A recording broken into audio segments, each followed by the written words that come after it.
Bonds. And I just want to point out this is no relation to me whatsoever. I have nothing to do with the Bonds underwear brand. I don't have any shares in them. I'm just doing a little bit of distancing there. But Bonds, the underwear brand, of course, famous Aussie brand, has started using a non-binary model. In fact, they've used a number of non-binary models. The one you're looking at there is called Mikey, identifies as they, them to model women's swimwear. Now, that male there is 2 metres tall, by the way, wearing a bikini top, and they've got others that they're promoting in a new campaign as well. You would have thought that these companies, and we talked about another swimwear brand, Australian swimwear brand, recently that used a male model who actually identifies as a man to model a one-piece women's swimsuit. You would have thought they would have learnt something by now from what happened when Bud Light got Dylan Mulvaney, transgender TikToker, to promote their stuff. If you're trying to sell a product to men,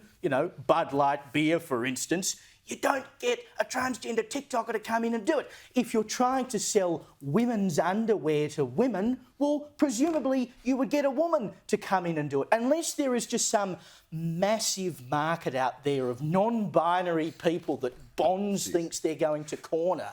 They keep foisting this upon us because the boardroom tells them, oh, you know, we could tick off our points, ESG points.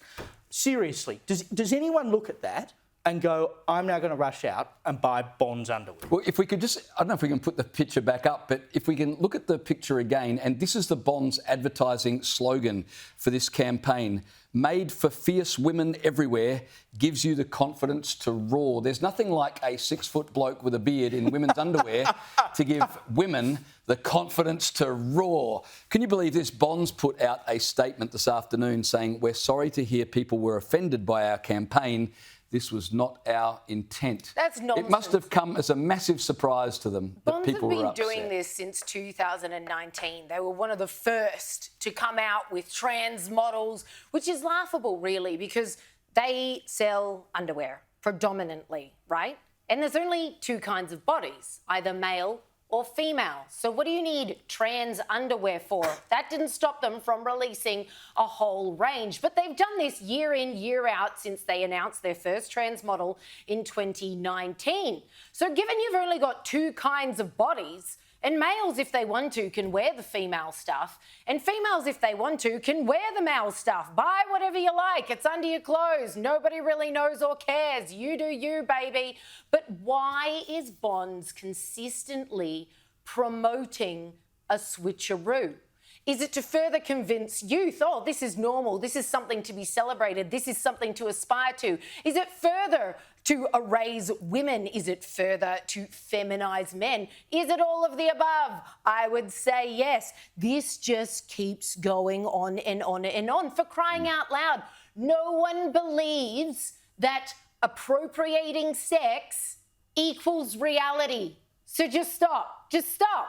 Like, it makes absolutely no sense, especially as a marketing ploy. We've seen it bomb every single time any brand, including beer, has tried to make this work for them. Doesn't work. But, like I say, every single time, what does it tell you that they keep pushing it? They know it's not going to be financially viable.